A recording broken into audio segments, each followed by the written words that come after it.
وقناحكانيش خۆشەویستەکانم وەکو زانایان فەرمویانە الذنوب أنواع فهناك ذنوب إبليسية وهناك ذنوب حيوانية وهناك ذنوب جبروتية وهناك ذنوب سبعية.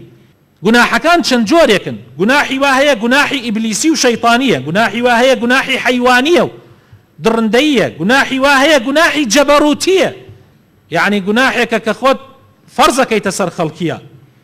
گوناحی حەیوانی وەکو چی؟ گوناحێکە گوناحی ئاژەڵیە کە مرۆڤەکان تووشی ئەبن، وەکو داوێن پیسی، وەکو نێربازی، وەکو ئەو ئەخلاقانەی کە ئەخلاقی حەیوانەکانن و ئینسانی مسلمان ئەبێ خۆی لێ بپارێزی. گوناحی ئیبلیسی وەکو فێڵ، درۆکردن، هەڵخەڵەتاندنی خەڵکی، دوو زمانی لە بین خەڵکیە، ئەمانە صفاتی شەیطانن و لە گوناحەکانی شەیطانن. ئینسانی مسلمان ئەبێ خۆی لێ بپارێزێ.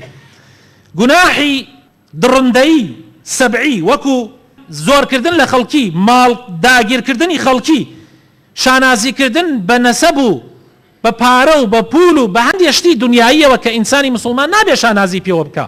ئینسانی مسلمان لەو کەسانە نییە کە شانازی بە بنەماڵەیە واکە، چونکە تۆ بنەماڵەتی خۆت نییە، خوا پێتی داوە. ئەسڵن تۆ لە دایک بووی نازانی لە چی بنەماڵەیەک بووی. شانازیکردن بە پارە و پولەوە هەموو هی خوایە، شانازیکردن بە عەقڵ و زانستەوە کە خوای تەعالی عەقڵێ زیاتری پێت داوە هەمووی هیبەتی خوایە.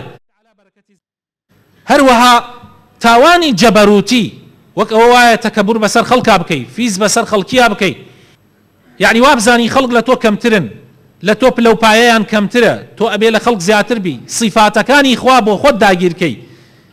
کە بریتیە لە کیبریا، کبریا صفاتی خوایە، نابێ عەبدەکان شانازی پێوە بکەن یا لە خۆیانە هەیە لە گیانیانە هەبێ. پێغەمبەری خۆشەویست صلی الله عليه وسلم لە حەدیثێکی صحیحە کە ئیمامی مسلم ئەیگەڕێتەوە ئەفەرمێ هەر کەسێ یەک مسقالە زەڕە کیبر لە دڵیا هەبێ ناچێتە بەهەشتەوە.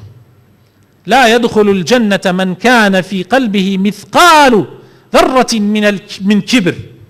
يك مسقالة ذرة كبر لدلتها بناتي تبهشتوا. دەی کەسێک ئەگەر هەر هەموو عالم لە خۆی بەکەمتر بزانێ و وا بزانێ ئەم ئەبێ بەسەر هەموو خەڵکیە هەیبێ.